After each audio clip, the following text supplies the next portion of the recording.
हम एक एग्जांपल देखते हैं जहाँ पे जो परफेक्ट जो राइट हैंड साइड जो कांस्टेंट हमारा आ रहा था वो परफेक्ट स्क्वायर नहीं बनता है, तब हम क्या करते हैं। जैसे इस इक्वेशन में हम फिर से हम x प्लस ए से कंपेयर करेंगे, क्योंकि हमें लेफ्ट हैंड साइड को परफेक्ट स्क्वायर बनाना है, ठीक है। तो अगर इसे कंपेयर करेंगे एक्स स्क्वायर प्लस ए स्क्वायर प्लस 2ax, ठीक है। तो हम यहाँ पे देख सकते हैं एक्स स्क्वायर प्लस 2 टाइम्स क्या डालेंगे यहाँ पे, ए का वैल्यू क्या पुट करेंगे, ए का वैल्यू अगर हम -2 डाल रहे हैं -2, ठीक है। तो फिर हमारे पास ए स्क्वायर भी ऑलरेडी अवेलेबल है 4, ठीक है। -2 का होल स्क्वायर भी अवेलेबल है ऑलरेडी इक्वल्स टू 32। तो इस इक्वेशन को हम डायरेक्टली लिख सकते हैं x -2 का होल स्क्वायर इक्वल्स टू 32, ठीक है। और इसका सॉल्यूशन क्या हो जाएगा x -2, क्योंकि ये परफेक्ट स्क्वायर नहीं है। तो हमने क्या बोला था कि अगर परफेक्ट स्क्वायर नहीं भी बन रहा है तो भी कोई बात नहीं है, equals to plus minus root of 32। Okay, तो सॉल्यूशन क्या हो जाएगा x इक्वल्स टू 32 प्लस 2, और एक सॉल्यूशन क्या हो जाएगा -32 प्लस 2, ठीक है। तो ये दोनों सॉल्यूशन हो जाएगा इसका, इस इक्वेशन का। तो अगर परफेक्ट स्क्वायर बन रहा है राइट साइड में जो कांस्टेंट है तो भी कोई बात नहीं है, अगर नहीं भी बन रहा है तो भी हम सॉल्यूशन निकाल सकते हैं कंप्लीटिंग द स्क्वायर मेथड से, ठीक है। सो इसलिए कंप्लीटिंग द स्क्वायर मेथड हमेशा यूज़ किया जा सकता है कोई भी क्वाड्रेटिक इक्वेशन को सॉल्व करने में, जबकि ग्राफिकल मेथड आप वेरिफिकेशन के लिए यूज़ कर सकते हो, but calculating the root it becomes very difficult, ठीक है। बट फैक्टराइजेशन मेथड से भी आप मोर ऑफन कैलकुलेट कर सकते हो, बट इशू तभी आ सकता है जब अगर आपका जो एक्स स्क्वायर का टर्म या जो कांस्टेंट टर्म है कुछ फ्रैक्शन में, डेसिमल में है, तो फिर बहुत डिफ़िकल्ट हो जाएगा हमें फैक्टराइजेशन मेथड से रूट्स को कैलकुलेट करना। But completing the square method हमेशा यूज़फुल है। अब हम देखेंगे कि इसका फॉर्मूला कैसे जनरेट कर सकते हैं। एक फॉर्मूला हम कैलकुलेट करेंगे क्वाड्रेटिक, जब भी क्वाड्रेटिक इक्वेशन है उस फॉर्मूला से आप डायरेक्टली रूट को कैलकुलेट कर सकते हैं। तो हम उस फॉर्मूला को डिराइव करते हैं।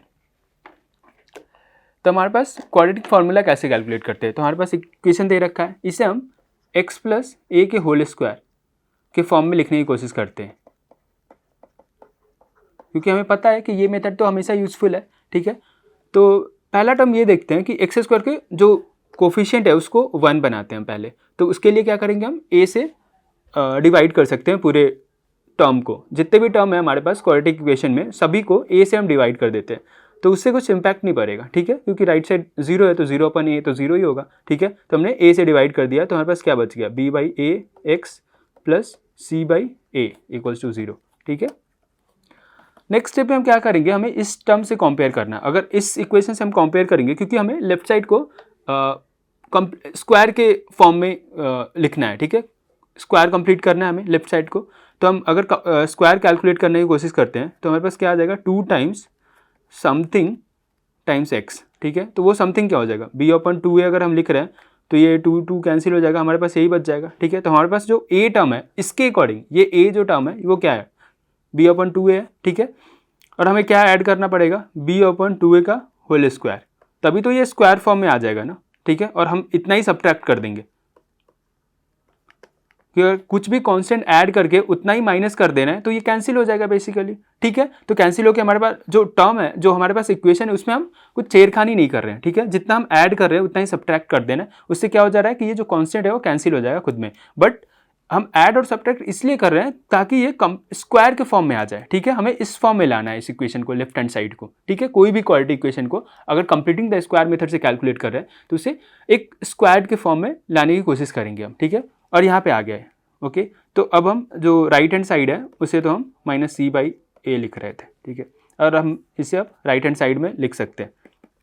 तो हमारे पास क्या इक्वेशन आ गया, x प्लस b/2a का होल स्क्वायर एक स्क्वायर के फॉर्म में आ गया। जो राइट हैंड साइड है वो क्या आ गया, जो राइट हैंड साइड में हो जाएगा b² / 4a² - c/a, ओके। तो अगर हम इसे जो राइट हैंड साइड है उसे अगर सिंप्लीफाई करने की कोशिश करें तो हमारे पास क्या आ जाएगा, 4a², ठीक है, b² - 4ac, ओके। और लेफ्ट हैंड साइड में क्या है, x प्लस b/2a का होल स्क्वायर,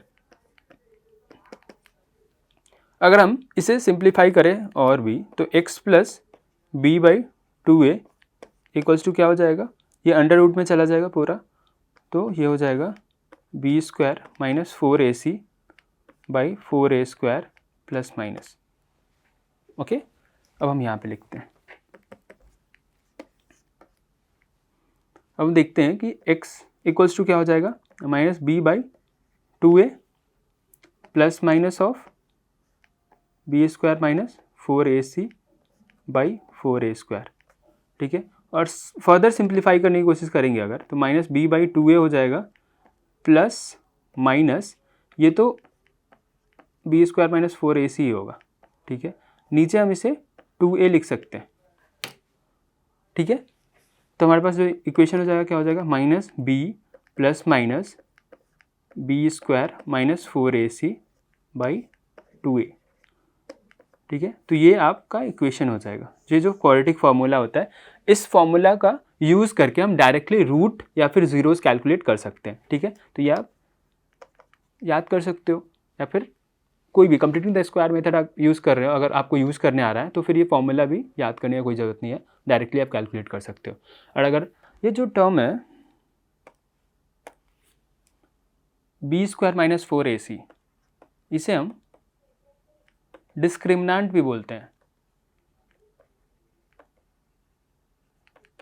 ठीक है, और इस जो वैल्यू है, इस वैल्यू से बहुत कुछ निर्भर करता है कि ये क्वाड्रेटिक इक्वेशन का रूट्स कैसा होगा और कितने रूट्स होंगे। ये सब हम अगर डिस्क्रिमिनेंट हमें पता है तो उससे हमें आइडिया लग जाएगा कि क्वाड्रेटिक इक्वेशन का कितने रूट्स है और रूट्स का नेचर क्या है। ठीक है, जैसे हम देख सकते हैं x का वैल्यू हमारा है minus B plus minus B square minus 4ac by 2a। तो जो डिस्क्रिमिनेंट हमारा है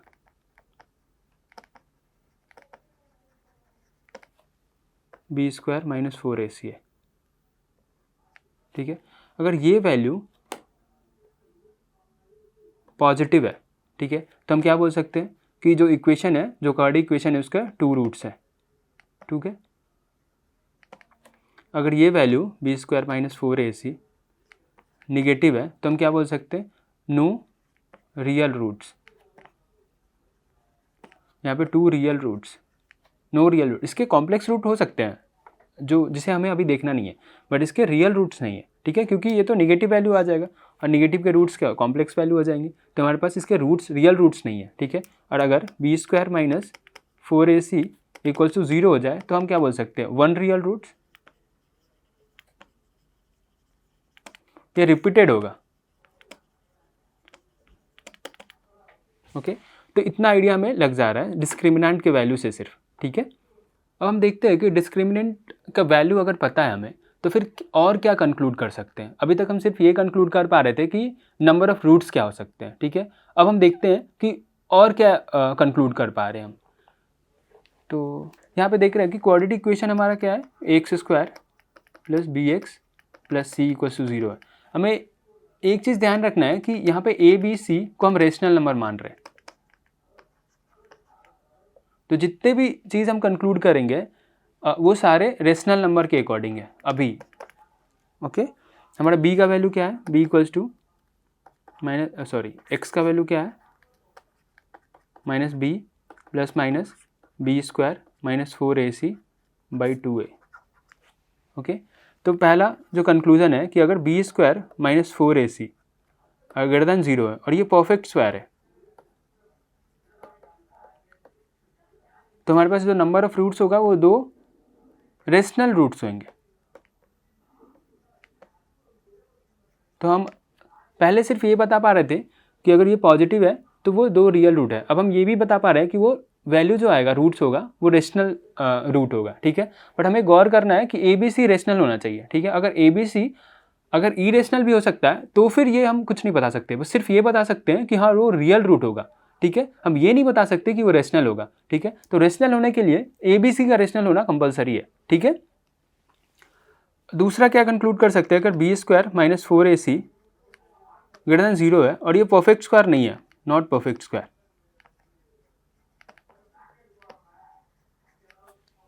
तो फिर हम ये सिर्फ बोल सकते हैं कि जो दो टू इरेशनल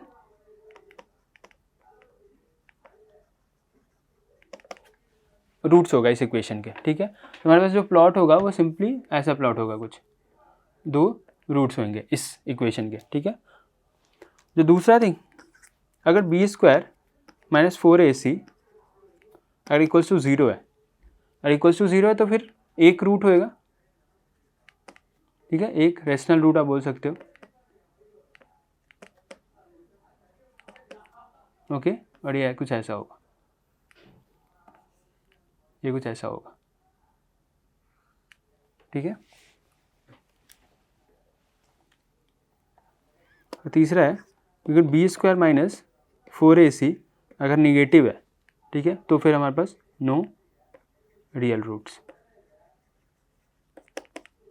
तो ये कुछ ऐसा जाएगा, ये एक्स एक्सिस को कभी टच नहीं करेगा या फिर कट नहीं करेगा, ओके। अब हम कुछ एग्जाम्पल सॉल्व करते हैं। जैसे इस इक्वेशन में, इस क्वेश्चन में दे रखा है कि हमें डिस्क्रिमिनेंट कैलकुलेट करना है, नंबर ऑफ़ रूट्स कैलकुलेट करना है और टाइप्स ऑफ रूट क्या है, इरेशनल है, रेशनल है, तो वो हमें बताना है। तो जो पहला इक्वेशन है 9x² माइनस 12x प्लस 4 है, ठीक है। तो हमें क्या कैलकुलेट करना है, डिस्क्रिमिनेंट कैलकुलेट करना है, और डिस्क्रिमिनेंट की हेल्प से हम नंबर ऑफ़ रूट्स और टाइप्स ऑफ रूट्स भी बता सकते हैं। तो हमें क्या कैलकुलेट करना है, b² माइनस 4ac, ठीक है। तो a का वैल्यू क्या है यहाँ पे 9 है, b का वैल्यू है -12 और c का वैल्यू है 4, ठीक है। तो b² क्या हो जाएगा, -12 का whole square minus 4 times a क्या है 9 times c 4,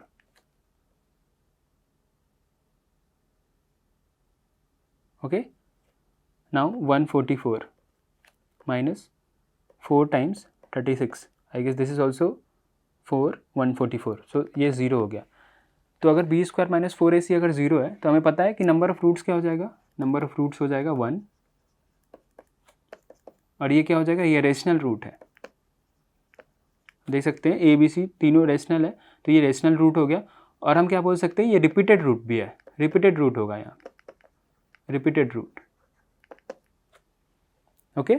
now the next question is 2x² plus 16x plus 33। तो यहाँ पे भी a का वैल्यू क्या है 2 है, b का वैल्यू 16 है और c का वैल्यू 33 है। और अगर हमें b² माइनस 4ac कैलकुलेट करना हुआ यहाँ पे, तो क्या हो जाएगा 16 का whole square minus 4 times 2 times 33, ये हो गया 256 माइनस 8 टाइम्स 33, तो ये हो गया 4 माइनस 256, तो ये लेस देन 0 है। तो जब भी b² माइनस 4ac अगर लेस देन 0 है तो हमें पता है कि no real roots, no real roots, ठीक है। इसके कॉम्प्लेक्स रूट हो सकते हैं बट वो हमें पढ़ना नहीं है, ठीक है। अब हम देखते हैं कि एक्सिस ऑफ सिमेट्री कैसे कैलकुलेट किया जाता है, ठीक है। हमने बेसिक आइडिया लिया था कि स्टार्टिंग से हम देख रहे हैं कि एक्सिस ऑफ सिमेट्री वो एक्सिस है जिसके अराउंड हमारा पैराबोला जो है सिमेट्रिकल होगा, ठीक है। तो हम देखते हैं कि जो हम -b/2a हमेशा बोल रहे थे कि x इक्वल्स टू -b/2a, वो आता कहाँ से है, ठीक है। तो हमारे पास जो क्वाड्रेटिक इक्वेशन है क्या है, ax² plus bx plus c, ठीक है। तो इसे हम कंप्लीटिंग द स्क्वायर के फॉर्म में लिखने की कोशिश करते हैं। तो उसको अगर लिखने की कोशिश करेंगे तो जो x का कोफिशिएंट है, x² का कोफिशिएंट, उससे हम सारे को डिवाइड करेंगे, ठीक है, क्योंकि हमें कंप्लीटिंग द स्क्वायर के फॉर्म में लिखने की कोशिश कर रहे हैं, ठीक है। तो ये फॉर्म क्या हो जाएगा, x² plus b/a time x plus c/a, ठीक है। Next thing what we can write is x² plus 2 times b/2a time x, और हम b² माइनस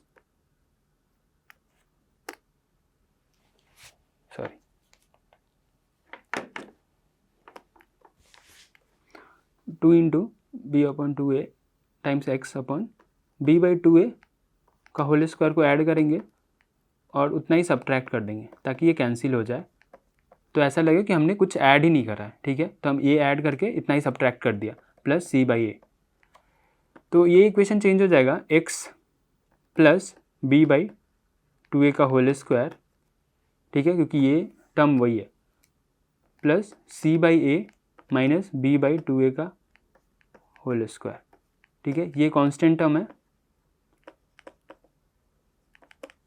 और ये हमारा जो स्क्वायर टर्म है, ठीक है। तो अगर आप देखोगे कि कोई भी पॉइंट जो -b/2a से इक्वी डिस्टेंस हो लेफ्ट साइड और राइट साइड, उसका जो वैल्यू अगर हम पुट करेंगे तो उसका जो वैल्यू आएगा वो सेम आएगा। जैसे कि मैं एक एग्जांपल से समझाना चाह रहा हूँ कि अगर लेट्स फॉर एग्जांपल x+5 का होल स्क्वायर था और ये -5 का एक लाइन है, तो या तो आप कोई भी पॉइंट लो, यहाँ पे लो जो one unit equi distance, one distance left हो या राइट हो। अगर माइनस से एक डिस्टेंस अगर राइट है तो क्या हो जाएगा, वो -4 होगा, और एक डिस्टेंस अगर एक यूनिट लेफ्ट साइड है तो वो -6 होगा, ठीक है। तो अगर आप -6 डालो या फिर -4 डालो, या फिर यहाँ पे कांस्टेंट, कुछ कांस्टेंट भी है ऑलरेडी, ठीक है, तो जो वैल्यू आएगा फंक्शन का वो सेम आएगा। जैसे हम डाल के देखते हैं कि -6 यहाँ पे डाल रहे हैं, तो -6 + 5 का होल स्क्वायर प्लस क्या आएगा, ये f ऑफ -6 है जो इक्वी डिस्टेंस है -5 से। वैसे ही अगर हम -4 डाल रहे हैं तो ये क्या आ जाएगा, -4 + 5 का होल स्क्वायर प्लस k, ठीक है। तो यहाँ पे भी क्या आ रहा है 1 + k, और यहाँ पे भी क्या आ रहा है 1 + k। तो यही मैं समझाना चाह रहा हूँ कि ये जो इक्वेशन है जहाँ पे ये कंप्लीट स्क्वायर है, यहाँ पे अब -b/2a के इक्वी डिस्टेंस अगर कोई भी पॉइंट लेंगे तो वो फंक्शन का वैल्यू सेम आएगा, जैसे कि हमारा यहाँ पे एक एग्जाम्पल से हमने समझा है, ठीक है। तो दैट्स वाई ये एक एक्सिस ऑफ सिमेट्री है जिसके अराउंड ये पैराबोला है, ठीक है। ये -b/2a है, और अगर हम इक्वी डिस्टेंस पे इस लाइन से इक्वी डिस्टेंस हम कोई भी 2 पॉइंट लिए तो वहाँ पे फंक्शन का वैल्यू सेम आएगा, इसीलिए इसे हम एक्सिस ऑफ सिमेट्री बोलते हैं और यहीं से वो डिराइव होता है, ठीक है।